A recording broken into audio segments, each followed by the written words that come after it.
Those are the rosters. Now let's take a look at the resources to help them. A couple of notes real quick, though, Logan, as we continue here, and we're talking during our little break there. One, we're going to make an edit. We've actually, upon further consideration, think the roster for Washington should come down to a 2. Yeah. Not a 3. Kind of too much optimism in terms of where they can fix it. The good news is we're about to score them a lot of points in that area. Right. And then if you're following along on YouTube, you can now see correct totals in the total column or actual accurate running score.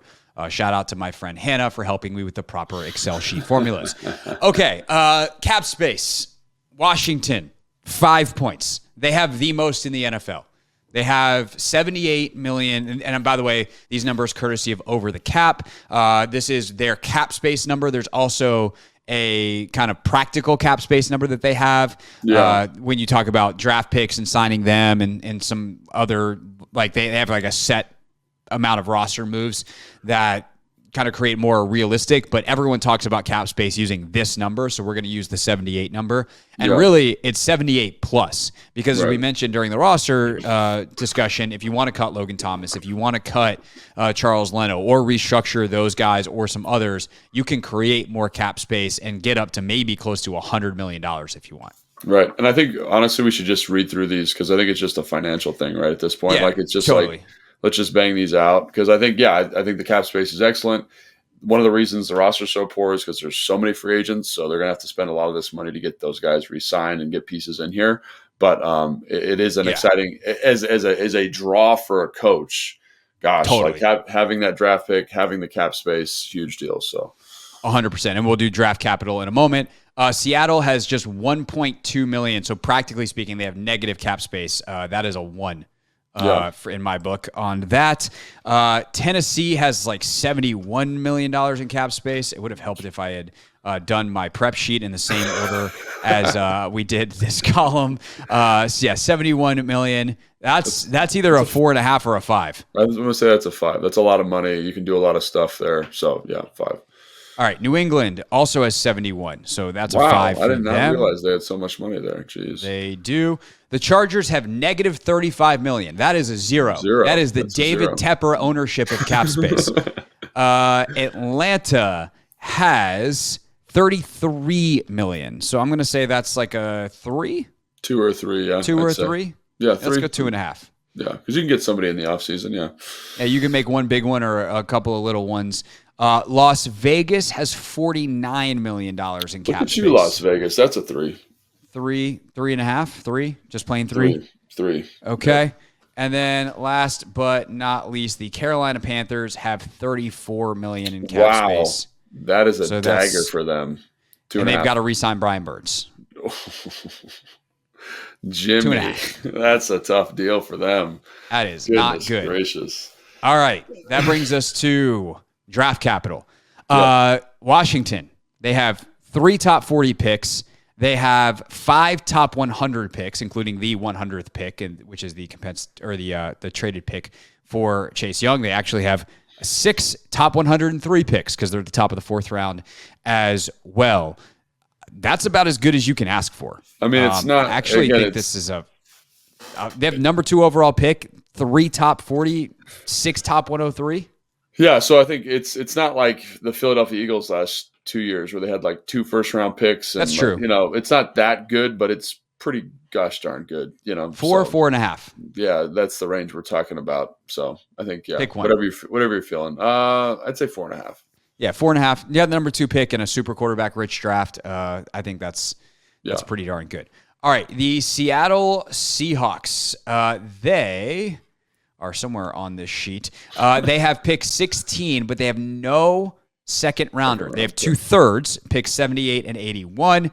And then they have everything 4 through 7. So no second rounder hurts. Pretty neutral to me, though.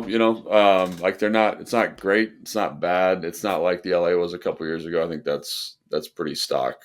Maybe 2.5 if you're pissed about the second round pick. But yeah, I'd say that's a 3. All right, Tennessee has the 7th overall pick. They have pick 38. They have no third rounder. Have everything at 4 through 7 and an extra 7th rounder.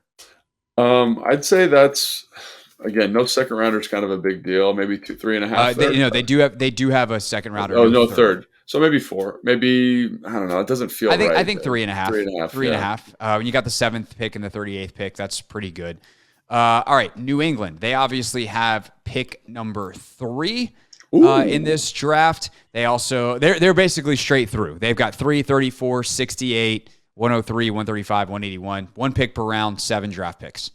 Yeah, I mean including that's the third.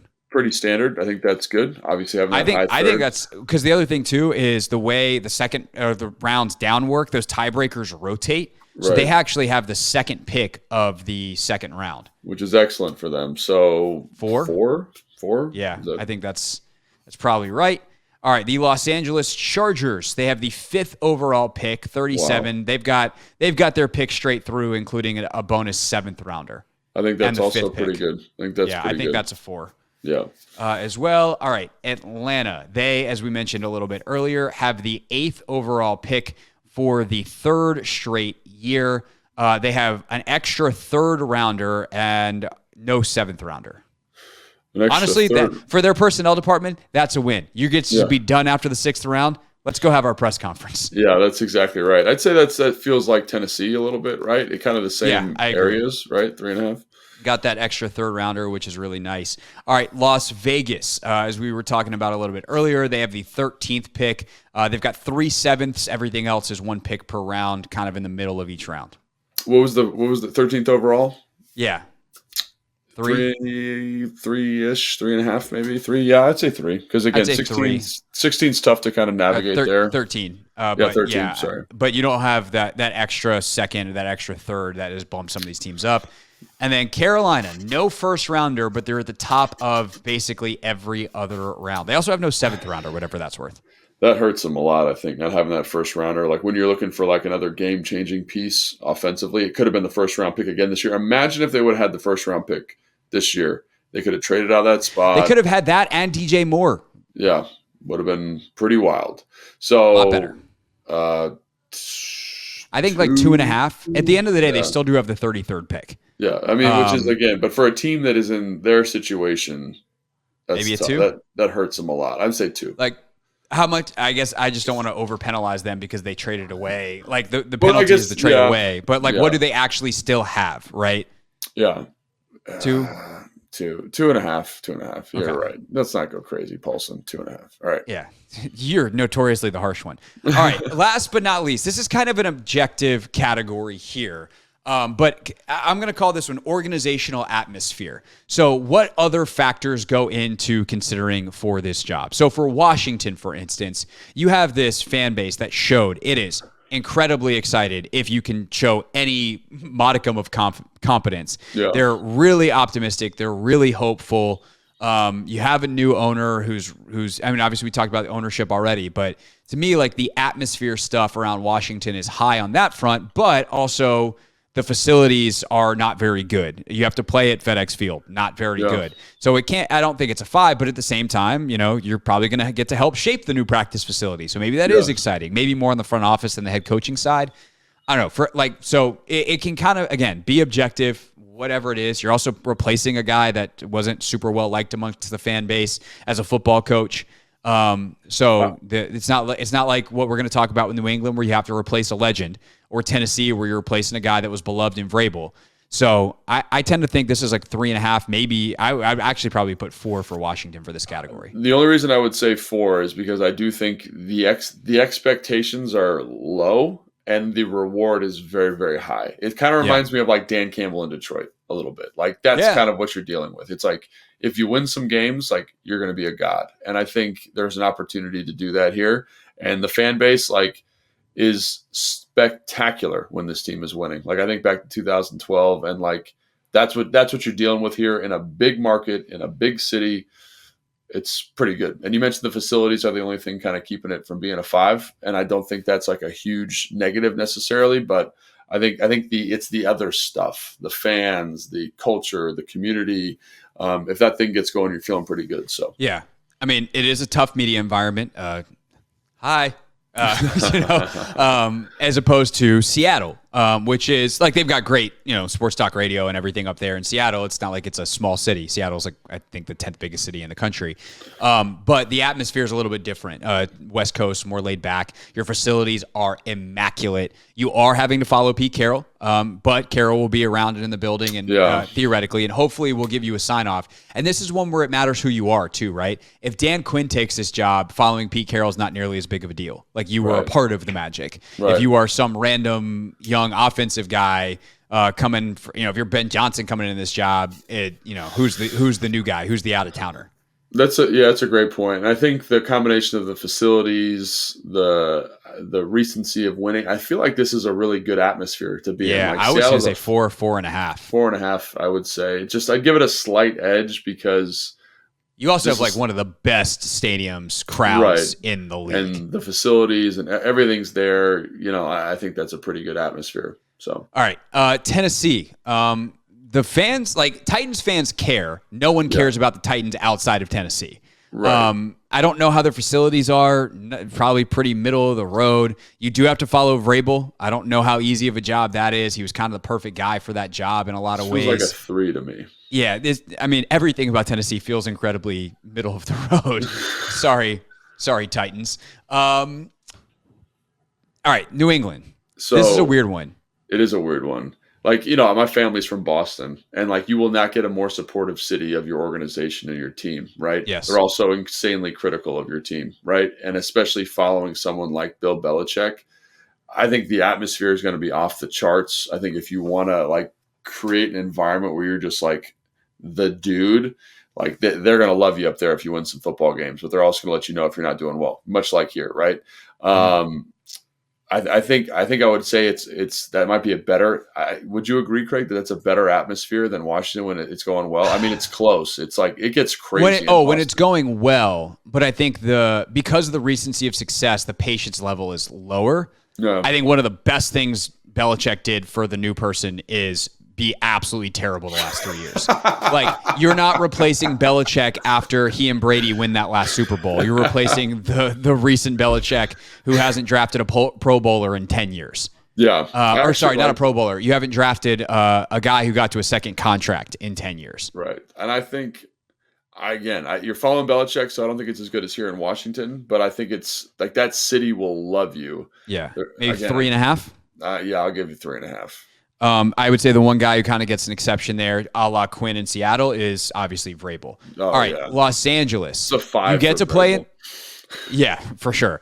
Los Angeles. You get it. Automatic, floor safety piece of you get to play at SoFi, which is nice as hell. But then again, is a place that a lot of other fans go. So actually, on game day, I don't know how great of an advantage that is for LA. You're in a 2-team town that barely supports the first team, and you're the second team. Yeah, this feels like a 2.5 to me. And again, I'm from LA. I love LA. But there is. You do get to live in Los Angeles, which is nice. Yeah, which is great. And again, that's awesome. So maybe it's a 3. But in terms of supporting the team, it's not New England. It's not Washington. It's not Seattle. It's not even Tennessee. Like, there's so much other stuff. If you're not winning games there, you'll have 1,000 people at your game. Like when we played LA. The Chargers when I was in Houston in 2019, after they had just moved, it was a 20,000 seat stadium. There was 5,000 people in the stands. Like it's not a football town the way some of those other towns are. So no, I absolutely capping them at 2.5. I would probably give it a 2 to be honest. Yeah. But Sunshine Point. It's an LA. 2.5. It's a half. It's a half a point, right? All right. And by the way, it is a place that, because you're in LA, it's a place that pro athletes like to live. So from a recruiting standpoint, if you ever get cap space, as I stare at the 0 in that column for them, you maybe can recruit some folks. Atlanta is another place that NFL players like to live. You played here. That town will get behind their Falcons. They love it down there. It's not as high pressure as some of the other media markets. College football can overrun you a little bit. You get to play in one of the nicest stadiums in the country. The facility, the practice facility is great. Yep. This seems like a 3.5. It's a nice spot. I think the only thing is like there's other. Again, like we weren't winning when I was there, so the stadium was always like a little bit, But you also been in the Super Bowl the year before. It was 2 years before, right? 2 years before? So it's like it had kind of dried out a little bit. The fan support wasn't as great. They just moved stadiums. I think this is awesome. So I loved my time in Atlanta. It was awesome. It just depends on like how that city's going to get behind you, and I think they'd probably be pretty excited. So maybe 3, and not as good as New England, I don't think. So maybe a 3. Maybe it's like a Tennessee, a little bit. Like we're splitting hairs, but that feels right. We get our first 3.25 in the third to last column. All right, let's go 3. Las Vegas facilities outrageous, fan support pretty good because you're the biggest thing in that town. That said, there tends to be a lot of like opposing fans there. You get to live in Las Vegas for better or for worse. Right. I don't know what to make of the atmosphere in Las Vegas. A sentence that has been uttered many times by many people. Yeah, I mean, I think like with Atlanta, there is a football feel to that stadium, which is great.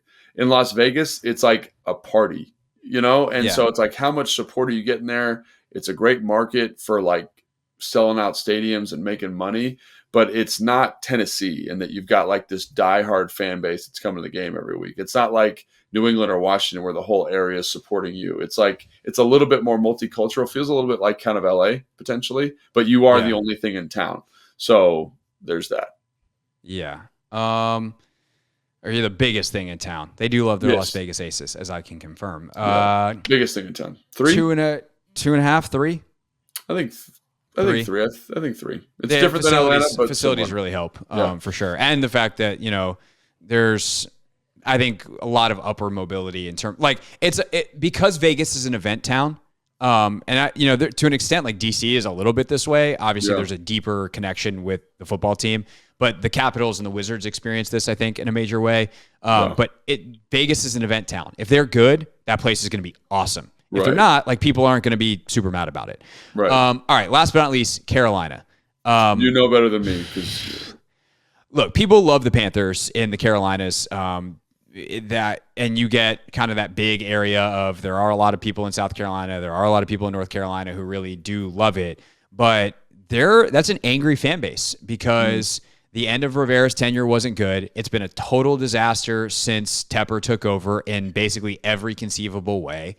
I feel like the South can be, we can unpack this statement historically on a different podcast, but like the South can be very protective of itself. And Tepper is this non-native guy who came down, like carpetbagger, if you will, who has come in and ruined their thing. And I think that matters. The stadium, Bank of America Stadium's fine. Tepper's building a really expensive new practice facility, so that's nice. At least he was supposed to be, and then I think part of it fell through, so I think they found another spot. Now they're behind. All in all, like, it's just not good. It just feels very toxic down there.